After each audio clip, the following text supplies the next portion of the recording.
نحمده ونصلي على رسوله الكريم أما بعد فقد قال الله تبارك وتعالى في القرآن الكريم أعوذ بالله من الشيطان الرجيم بسم الله الرحمن الرحيم وإن جنحوا للسلم فاجنح لها وتوكل على الله إنه هو السميع العليم وإن يريدوا أن يخدعوك فإن حسبك الله هو الذي أيدك بنصره وبالمؤمنين وألف بين قلوبهم لو أنفقت ما في الأرض جميعا ما ألفت بين قلوبهم ولكن الله ألف بينهم إنه عزيز حكيم يا أيها النبي حسبك الله ومن اتبعك من المؤمنين صدق الله العلي العظيم. بزرگوں اور عزیز دوستوں، وَإِن جَنَحُوا لِلسَّلْمِ فَاجْنَحْ لَهَا وَتَوَكَّلْ عَلَى اللَّهِ إِنَّهُ هُوَ السَّمِيعُ الْعَلِيمُ. وَإِن جَنَحُوا لِلسَّلْمِ، اور اگر وہ جھکیں صلح کے لیے. نبی سے کہا جا رہا ہے، نبی کے واسطے آنے والے تمام امرائے ملت اسلامیہ کو یہ حکم ہے، سارے مسلمانوں کے امیروں کو اور فرما رواؤں کو یہ حکم ہے. وَإِن جَنَحُوا لِلسَّلْمِ، اگر وہ جھکیں یعنی صلح کرنے کے لیے. کون؟ مد مقابل، سمجھ گئے، غیر. فَاجْنَحْ لَهَا، تو آپ بھی صلح کے لیے جھک جائیے. وَتَوَكَّلْ عَلَى اللَّهِ، وَتَوَكَّلْ عَلَى اللَّهِ، اور اللہ پر توکل کیجئے. اس صلح کے بعد ظاہر سی بات ہے جب صلح ہو جائے گی دشمن قوم کے درمیان، مسلمان فرما روا امیر وقت کے درمیان، تو اب حملہ تو نہیں ہوگا نہ ادھر سے نہ ادھر سے. مگر اس صلح میں پڑھ کر کے یا صلح کر کے نادانی برتنا یہ سیاست نہیں ہے، پالیسی نہیں ہے. تم اپنی تیاری رکھو، کب وہ دھوکہ دے دے، کب صلح توڑ دے، یا اگر وہ صلح پر برقرار ہے تمہارا دوسرا کوئی دشمن کسی اور طرف سے الغار کرنا چاہے، تو تم تیاری سے رہو، اور تیاری کے بعد اللہ پر توکل، اللہ پر بھروسہ. وہی ہمارا کارساز ہے، ناصر و مددگار ہے. وتوکل علی اللہ، اور اللہ پر توکل کرو. انہ هو السمیع العلیم، واقعی وہ یعنی اللہ تمہارا رب خوب سننے والا، خوب جاننے والا ہے. اگلی آیت، وَإِن يُرِيدُوا أَن يَخْدَعُوكَ فَإِنَّ حَسْبَكَ اللَّهُ هُوَ الَّذِي أَيَّدَكَ بِنَصْرِهِ وَبِالْمُؤْمِنِينَ. صلح کے بعد کا منظر جو میں نے ہلکا سا آپ کو اپنی زبان میں سمجھایا ہے. نادانی نہیں برتنا ہے، بھولے پن کا میں نہیں آنا ہے کہ اب تو صلح ہو گئی ہے. تیاری سے پیچھے مت ہٹنا، اور یہ صلح کر کے وہ کہیں مکاری نہ کریں، دیکھتے رہنا.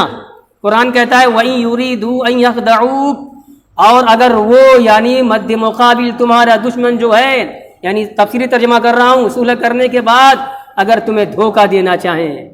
وَإِن يُرِيدُوا أَن يَخْدَعُوكَ، اور اگر وہ ارادہ کریں کہ تمہیں دھوکہ دیں صلح کے بعد، فَإِنَّ حَسْبَكَ اللَّهُ، تو اے نبی اللہ تمہیں کافی ہے.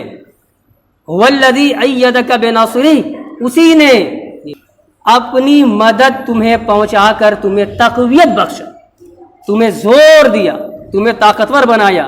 کس نے؟ اللہ نے. مدد پہنچا کر کے، اپنی مدد پہنچا کر کے.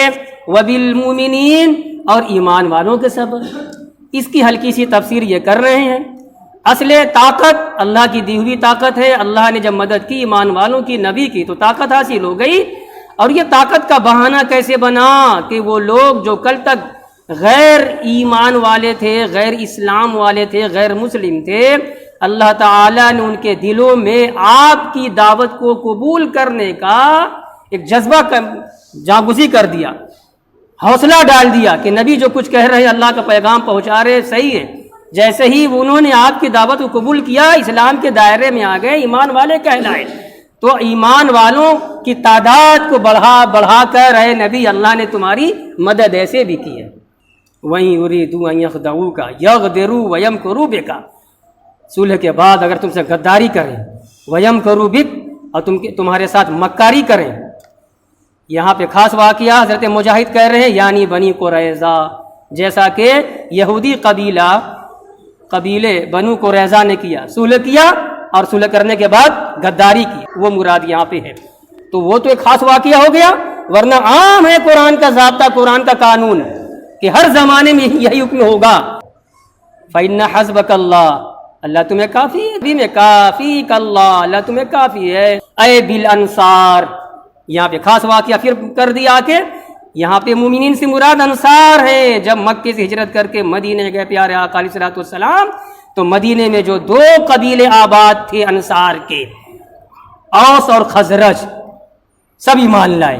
مکے میں کوئی ایمان نہیں لا رہا تھا، مشیت الہی اللہ ماشاء اللہ، چند لوگ ایمان لا رہے، دبے ہیں کچھ نہیں، مکی زندگی ہے نا، صبر، ضبط، تحمل، اسلام دبا دبا ہے مکے میں، اظہار نہیں کر سکتے، ہے نا۔ لیکن جیسے ہجرت ہوئی، ہجرت کیا ہوئی کہ رحمت کا دروازہ گویا کہ کھل گیا، اور 1-2 نہیں، انفرادی طریقے سے نہیں، پورا قبیلہ اوس اور خزرج کا سب ایمان لا رہے ہیں مدینے میں۔ یہی ہے یہاں پہ کہہ رہے ہیں۔ آگے اگلی آیت، وَأَلَّفَ بَيْنَ قُلُوبِهِمْ لَوْ أَنفَقْتَ مَا فِي الْأَرْضِ جَمِيعًا مَا أَلَّفْتَ بَيْنَ قُلُوبِهِمْ وَلَكِنَّ اللَّهَ أَلَّفَ بَيْنَهُمْ إِنَّهُ عَزِيزٌ حَكِيمٌ۔ اللہ پاک فرماتا ہے بات جب آئی انصاری صحابہ کی، مدینے کے اصل باشندوں کی، جو ایمان لائے اجتماعیت کے ساتھ، سب ایمان لائے، پورا قبیلہ دونوں، تو وہ قبیلے دیکھیے ذرا، یونٹی از پاور، اسلامی اتحاد کی بات ہو رہی ہے۔ جب حضور مکے سے مدینے گئے اور قبیلے اوس و خزرج 2 قبیلے تھے انصاری، اور یہ جو قبیلے تھے انصاری اوس و خزرج، ان کی اصلیں کہاں ملتی ہے؟ یمن میں جا کے ملتی ہے۔ ان کے آبا و اجداد اسلام کے آغاز سے پہلے، حضور کے بعثت سے پہلے یمن سے آئے تھے، مدینے میں آباد ہوئے تھے، ٹھیک ہے۔ اور یہ دونوں اوس و خزرج جب اوپر بڑھیں گے تو ایک ماں کے بیٹے تھے اوس اور خزرج۔ تاریخی بات جو ذہن میں آ رہی ہے، اوس ایک لڑکے کا نام تھا، خزرج ایک لڑکے کا نام تھا۔ ان کی ماں کا نام قیلا تھا، بڑا قاف یا لام گولٹا قیلا بنت کاہل۔ تو سگے بھائی اوس خزرج، زمانہ آگے بڑھتا گیا، پھر اسلام بھی آیا، بعد میں آگے چل کر کے حضور کی بعثت ہوئی۔ یہ لوگ مدینے میں تھے، اتنا زیادہ ان میں لاپ ہوا، خلفشار ہوا کہ دونوں قبیلے ایک دوسرے کی جان کے من ہو گئے تھے، اور برسہ برس سے جنگ چھڑتی تھی۔ کیا صاحب؟ قبیلہ اوس کے کسی آدمی کے کھیت میں خزرج کے کسی آدمی کا اونٹ چلا گیا، اونٹنی چلی گئی۔ اب کھیتی ہری بھری ہے تو چر لیا اونٹنی نے، یہی بنا۔ ایک مثال میں دے رہا ہوں، یہ واقعہ بنا۔ اب لڑائی شروع، دونوں قبیلے میں لڑائی شروع۔ اب یہ لڑائی کوئی 2-4 دن نہیں، برس تک چل رہی ہے۔ ادھر کے جیالے کام آ رہے ہیں، ادھر کے جو جمع مرد کام آ رہے ہیں، سمجھے؟ تلوار ننگی ہے۔ اے جناب ابھی ختم نہیں ہوا تھا، کوئی دوسرا واقعہ ہو گیا، پھر وہ نیا مدعا شروع، اب جنگ کے پر جنگ ہو رہی ہے۔ یہ تمہید میں اس لیے بیان کر رہا ہوں، خدا تبارک و تعالیٰ فرماتا ہے نبی سے، اچھا جب اسلام آیا، نبی کی بعثت ہوئی، مکے سے مدینے گئے، اللہ نے مقدر میں لکھا تھا، یہیں سے جیسے ہی اسلام قبول کیا ہے، ان کی ہزاروں کہیے یا جتنا بھی اللہ کو معلوم ہے سال کی جو زندگی تھی، عداوت تھی، محبت میں بدل رہی ہے۔ اسلام کا یہ پیغام تھا، اسلام کی رحمت تھی۔ اب سنیے ترجمہ، اللہ پاک فرماتا ہے وَأَلَّفَ بَيْنَ قُلُوبِهِمْ، اللہ تعالیٰ نے ان کے دلوں میں الفت ڈال دی۔ کن کے دلوں میں؟ تفسیر ہے اوس و خزرج کے دلوں کے درمیان۔ آگے ہے لَوْ أَنفَقْتَ مَا فِي الْأَرْضِ جَمِيعًا مَا أَلَّفْتَ بَيْنَ قُلُوبِهِمْ، اللہ فرماتا ہے نبی سے، اگر آپ خرچ کر دیتے ما فی الارض جمیعا، زمین کی ساری چیزوں کو خرچ کر دیتے، کہ دونوں قبیلوں کو ملا دیں، اتحاد کرا دیں، ان کی عداوت کو محبت سے بدل دیں، صلح کرا دیں۔ قرآن کہتا ہے، اللہ فرماتا ہے ما الفت بین قلوبہم، اے نبی آپ بھی ان کے درمیان الفت نہیں ڈال سکتے تھے، صلح نہیں کرا سکتے تھے، مگر چونکہ رب نے چاہا، مشیت الہی ہوئی اور میری خاص عنایت ہوئی اوس و خزرج پر کہ اپنی رحمت تمہاری شکل میں نے ان کے اندر بھیج دیا، تو میری رحمت اور پھر تمہارا وجود برکت میرے ہی چاہنے سے۔ لو انفقت ما فی الارض جمیعا، اگر آپ زمین کی ساری چیزوں کو خرچ کر دیتے، ما الفت بین قلوبہم، تو آپ ان کے دلوں کو جوڑ نہیں سکتے تھے، ان کے دلوں میں الفت نہیں ڈال سکتے تھے ایک دوسرے کی۔ ولکن اللہ الف بینہم، بلکہ اللہ تعالیٰ نے ان کے دلوں میں الفت ڈال دی. انہو عزیز حکیم، بے شک وہ یعنی اللہ عزیز بہت غلبہ والا ہے، حکیم بڑی حکمت والا ہے. اب اللہ کی غالبیت، اللہ کی حکمت، پوری کائنات دیکھ لیجئے، غلبہ ہی غلبہ ہے خدا کا، اور اس کا کوئی بھی کام، رب کا کوئی کام حکمت سے خالی نہیں ہے. ہمارے ذاتی اعتبار سے ہو، اجتماعیت کے اعتبار سے ہو، کسی قوم کے اعتبار سے ہو، کسی فرد کے اعتبار سے ہو، کسی جماعت کے اعتبار سے ہو، کسی علاقے کے اعتبار سے ہو، رب کا جو منشا ہوتا ہے، اس کی جو مشیت ہوتی ہے، اس کی مشیت میں اس کی حکمت پنہا ہوتی ہے، چھپی ہوئی ہوتی ہے، بندوں کو حکمت نظر نہ آوے. یہ اور بات ہے. یا ایھا النبی، یا ایھا النبی، اے نبی، حسبک اللہ، اللہ تمہیں کافی ہے، ومن اتبعک، اور وہ تمہیں کافی ہیں جنہوں نے تمہاری اتباع کی، پیروی کی، من المؤمنین یعنی ایمان والے. یا ایھا النبی حسبک اللہ ومن اتبعک من المؤمنین. قال سعید بن جبیر، حضرت سعید بن جبیر بہت بڑے تابعی ہیں، مفسر قرآن بھی ہیں. کیا ہے تابعی؟ صحابی کو دیکھنے والا خوش نصیب مسلمان تابعی ہوتا ہے، جبکہ ایمان ہی کی حالت میں دنیا سے وہ جائے وہ تابعی ہوا. حضرت سعید بن جبیر بڑے پائے کے تابعی ہیں، اور یہی وہ تابعی ہیں کہ حجاج بن یوسف ثقفی جو بہت بڑا ظالم گورنر تھا خلافت امویہ کا، بہت سارے صحابہ کو قتل کرا دیا، بہت سارے تابعین کو قتل کرا دیا. جی کس نے؟ حجاج بن یوسف ثقفی نے. بہت بڑا ظالم تھا، کچھ اچھا کام بھی کیا ہے. حضرت سعید بن جبیر یہ آخری مقتول ہیں، آخری مقتول ہیں کس کے؟ حجاج بن یوسف ثقفی جو بڑا ظالم گورنر تھا. جب ان کو بلایا گیا ہے دربار میں اور چمڑا بچھایا گیا ہے کہ گردن ماری جائے گی، اللہ اکبر. ذرا سوچو بھائی، اسلامی تاریخ پڑھو تو کہیں آپ کو ہنسی آئے گی، خوشی کے آنسو آئیں، خوشی کے آنسو نکلیں گے.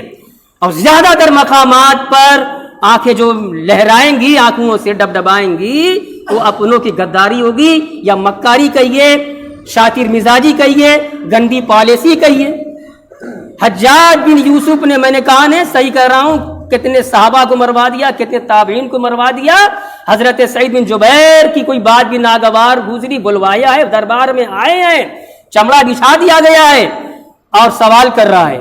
پہلا سوال کرتا ہے تمہارا نام کیا ہے؟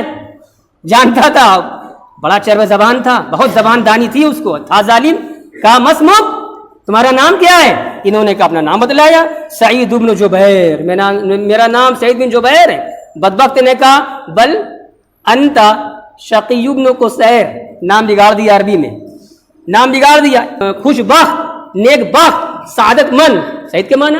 نے کہا بل انت شقی بن قصیر، بلکہ تم شقی ہو، بدبخت ہو، قصیر ٹوٹے پھوٹے ہو، تمہارے باپ ٹوٹے پھوٹے، نام بگاڑا. اسے کئی سوال کیا، سب میں وہ جو ہے نام بگاڑ کر کے اور غلط مفہوم کر کے ادا کرتا گیا، آخر میں گردن مار دی.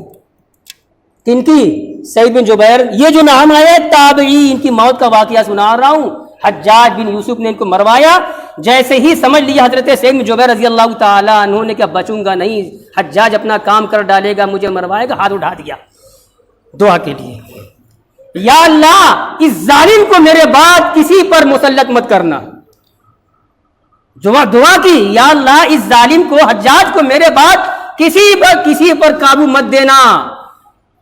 تاریخ نگار لکھتا ہے کہ حجاج اس کے بعد کئی سال رہا مگر کسی کو مروا نہ سکا.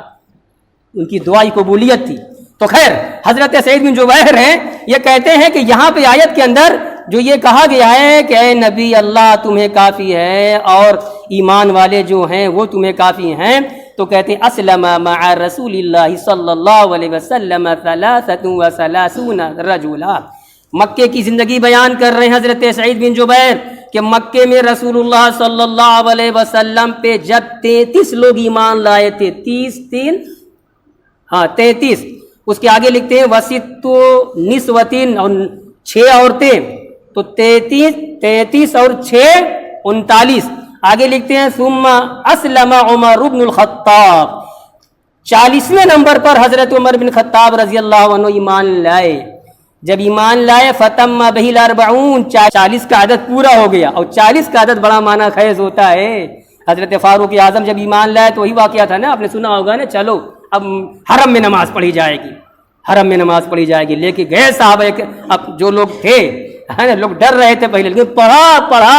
ابو جہل دیکھ رہا تھا, عمر, ارے عمر, اللہ, عمر بھی ایمان لائے, ننگی تلوار لے گئے تھے, اور جب پہنچی حرم کے دروازے پر اعلان کر دیا, جس کو یہ شوق ہے کہ اپنی بیوی کو بیوہ بنائے, جس کو شوق ہے کہ اپنے بچوں کو یتیم بنائے, آ جائے عمر کا مقابلہ کرے. اور اعلان لا الہ الا اللہ وہاں پڑھا, نماز پڑھی. تو لکھتے ہیں کہ یہاں پہ ایمان والوں کے سبب اللہ نے جو ایمان والے کافی ہیں, یہی ایمان والے کافی جو اول ایمان لائے تھے. چاہے فنزلت هذه الآیہ, چنانچہ آیت کریمہ نازل ہوئی. واقعہ چل رہا ہے غزوہ بدر کا. غزوہ بدر ہوا مدینے میں جا کر کے, پھر یہ آیت بیچ میں مکی. ایسا ہوتا ہے ایک بڑی سورہ میں, ایسا ہوتا ہے کہ کچھ آیتیں مکی ہوتی ہیں, کچھ آیتیں مدنی ہوتی ہیں. اس آیت کا نزول ہوا تھا مکے میں, اور جو قرآن جو بنایا گیا ہے اور 114 سورتوں میں, یہ سب اپنی طرف سے نہیں ہے. حضور جب املا کراتے تھے, حضور جب بولتے تھے صحابہ کو تو کہتے تھے, فرماتے تھے حضور اس آیت کو اس جگہ رکھو, اس آیت کو اس جگہ رکھو, اس سورہ کو اس جگہ رکھو. یہ